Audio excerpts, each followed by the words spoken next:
Assalamualaikum guys.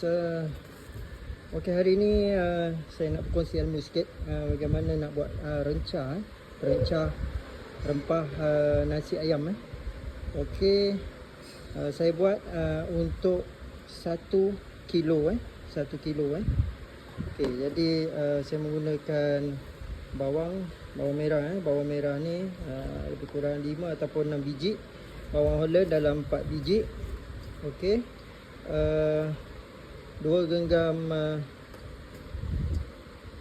bawang putih, 2-3 ulas halia sebesar ibu jari. Okey, kenapa saya asingkan? Okey, ini adalah untuk di blend. Okey, di blend kita campurkan halia, bawang putih, 1-2 biji bawang merah dengan juga bawang Holland. Okey, yang ini untuk digoreng dalam 2 biji halia, 2 biji bawang putih dan juga dalam 5 biji dihiris bawang merah. Okey, ini untuk sukatan 1 kilo. 1 kilo boleh menghasilkan lebih kurang 25 hingga 30 pot nasi. Okey, ini untuk di blend sama 2 batang serai, tak perlu lebih, takut bau dia kuat. Okey, 2 batang serai untuk di blend bersama. Okey, kita sambung. Minyak dah panas.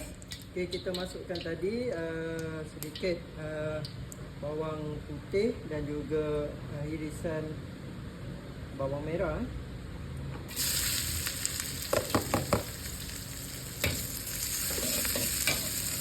Kita goreng. Kita goreng.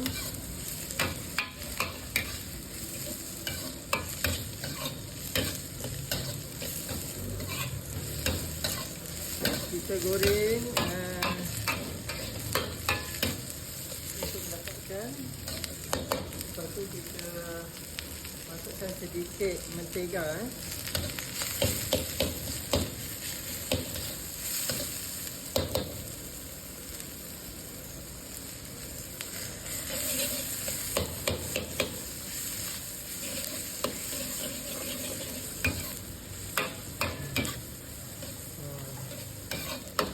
Bau dia dah naik.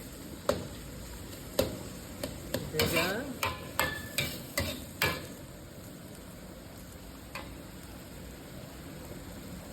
Bila ia dah sedikit kekuningan, barulah kita masuk semua 1 kilo kita ni ke dalam ni.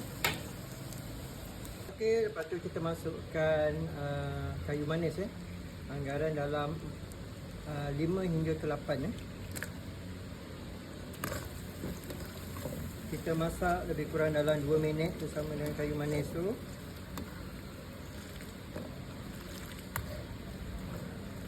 Bila mentega ini agak keperangan dalam 2-3 minit ni, barulah kita akan masukkan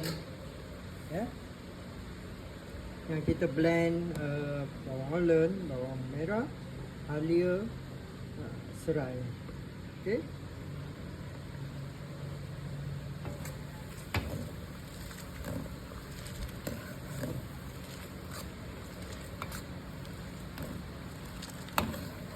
Saya tak masukkan awal kayu manis ni. Kayu manis ni agak bau dia agak kuat juga. Okey. Kita masukkan di tengah-tengah tu untuk ia soft saja bau. Kalau tak ada kayu manis pun tak apa, tak ada masalah.